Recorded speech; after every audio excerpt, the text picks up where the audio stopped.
Olá a todos, meu nome é Fernando Fidelix Nunes e no vídeo de hoje vou falar com vocês sobre este livro aqui, Pensamentos para uma Vida Feliz, do Tolstói. Para quem não sabe, Lev Tolstói foi um grande escritor russo do final do século XIX e início do século XX.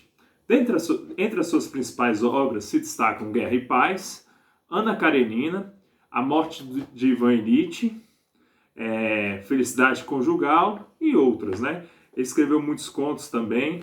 Ele era um cara muito cristão, Ressurreição também. E ele foi uma outra obra dele, um outro romance, que está até esgotado. Os livros dele são relativamente esgotados, alguns livros bons dele da tradução direto do russo. E ele sempre foi um cara muito cristão e atento às peculiaridades da vida. Ele sabia perceber muito bem a realidade, ele tinha um olhar muito aguçado para o mundo ao seu redor, para a sociedade russa e também para os grandes conflitos da humanidade. Isso está muito claro para quem conhece a obra dele, por exemplo, na frase inicial de Ana Karenina, né? Todas as famílias felizes se parecem muito entre si. Cada família infeliz é infeliz à sua maneira. Então ele sempre foi um grande frasista, né? E um grande pensador, né? Sobre vários assuntos. E ele decidiu no final da vida dele, né? Já no início do século XX, escrever esse livro, né? Que é uma espécie de calendário da sabedoria. É um livro, basicamente, em que ele escreve uma reflexão por dia. Ou seja, do dia 1º de janeiro ao dia 31 de dezembro, temos reflexões sobre os mais variados assuntos da vida humana com um olhar cristão, sobre o ponto de vista cristão. E aí ele tem um olhar muito aguçado sobre algumas coisas da nossa vida, que eu vou compartilhar com vocês alguns pensamentos dele, né? Primeiro, no início, né? O intelecto. Olha aqui como é bacana a gente pegar isso logo nos primeiros dias, né? Começar o ano já pensando no intelecto, né?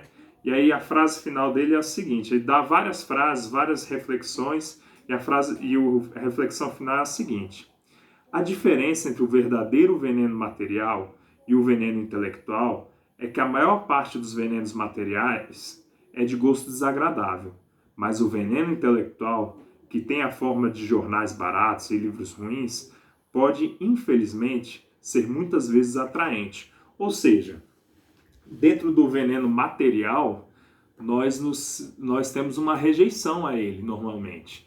Já o veneno intelectual, ele costuma ser muito atraente, né? Então ele tem essa reflexão, né, que a questão da intelectualidade, né, até hoje, né, a gente pode tirar daí uma reflexão muito profunda, né?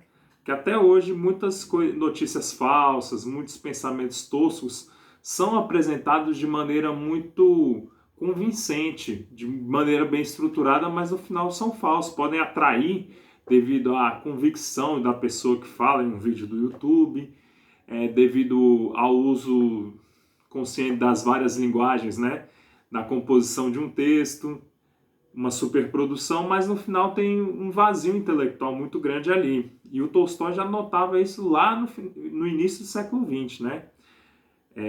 Há muito tempo, né, gente? Mais de 100 anos. E aí, gente, tem, por exemplo, no dia 2 de janeiro, para vocês verem como ele capta algumas questões do cristianismo, né? E das religiões, né? Tem a seguinte reflexão: o significado essencial de toda religião é o de responder à pergunta: por que eu vivo? E qual é a minha atitude em relação ao mundo que me cerca? Não existe uma única religião, da mais sofisticada à mais primitiva, que não tenha como base a definição desta atitude do indivíduo em relação ao mundo, né? São essas perguntas, né? Por que eu vivo? E qual é a minha atitude em relação ao mundo que me cerca? Basicamente é isso que nós procuramos com as religiões, quando vamos rezar, quando procuramos um apoio num tratamento espiritual, quando procuramos a confissão com o padre, né? Buscamos essas questões, né? Afinal de contas, por que eu vivo, né? E qual é essa relação nossa com o mundo? Que relação estabelecemos com o mundo? Nesse processo, a religião pode nos ajudar bastante a ter uma relação mais saudável com o mundo, né? Aqui tem outros dias que eu vou comentar com vocês, vamos aqui para o mês de maio, que é quando eu estou fazendo esse vídeo, né, aqui no início de maio, em que ele fala assim, no dia 2 de maio, né, evitar disputas, né, ele tem sempre um títulozinho bacana. No dia 1º de janeiro o título era o intelecto, no dia 2 de janeiro que eu li com vocês a fé, e aqui no dia 2 de maio evitar disputas. E ele tem reflexões bem sucintas, mas muito interessantes. A que mais me chamou a atenção nesse dia é as pessoas muitas vezes não aceitam a verdade porque não gostam da forma pela qual a verdade lhes é apresentada. Isso é muito verdade, assim, muitas vezes, apesar de termos razão em algum assunto, a maneira como nós nos comunicamos, como nós falamos, não agrada as pessoas e também causa desarmonias e disputas, brigas. E devido à maneira como nós falamos, a verdade, às vezes ela é ignorada. E isso acontece muito no nosso dia a dia, né, gente? É um fato que marca muito muitos conflitos por que passamos atualmente, né? Na vida política, na vida profissional, na vida pessoal, na vida familiar. É bem interessante essas reflexões, né? E o Tolstói era muito atento a isso, né? Sempre, né? Dia 19 de agosto tem uma reflexão sobre a felicidade, que ele vai falar, né? Ele vai ter uma reflexão aqui, a bondade verdadeira é servir a Deus, esse é um pensamento dele. Você deve exercer a bondade sem escolher a quem. As coisas boas, uma vez feitas, jamais desaparecem, mesmo que você as esqueça. Só um meio de ser feliz, que é um meio seguro. Faça o bem, compartilhe este bem com os outros. Ou seja, a gente tem que exercer a bondade no nosso dia a dia, não selecionar a bondade para uma pessoa só, ou para um conjunto de pessoas negligenciando outras. Precisamos ter uma bondade bem sistematizada, não sistematizada, né, mas aplicada ao nosso redor como um todo. Isso vai ser muito importante para a gente, né? E o Tolstói já mais de 100 anos atrás percebeu isso de uma maneira muito sagaz e simples, né? Pra vocês verem, o livro inteiro é assim. Esse livro inteiro é assim. São pensamentos assim que às vezes mudam nosso astral, nos transformam de um dia para o outro, né? Transformam o nosso dia. No dia 11 de setembro, ele vai falar sobre a fé de novo. É bem constante essa discussão dele sobre a fé, né? Que ele vai falar aqui uma coisa que me marcou muito, né? A salvação não reside em rituais ou em qualquer credo determinado, mas em uma clara compreensão do significado de sua vida. Ou seja, a gente vai se salvar, realmente, a gente vai encontrar uma paz interior quando nós compreendemos o significado da nossa existência. Por que estamos aqui, né? O que é que nós buscamos? Qual é a nossa construção desse mundo ao nosso redor? Quais são os nossos desafios? Qual o significado que a gente dá para as nossas relações? Nós entendemos por que estamos aqui em determinados conflitos, temos certos desafios na nossa vida. Sou espírita, né? Nas nossas encarnações, a gente tem grandes desafios, grandes missões, né?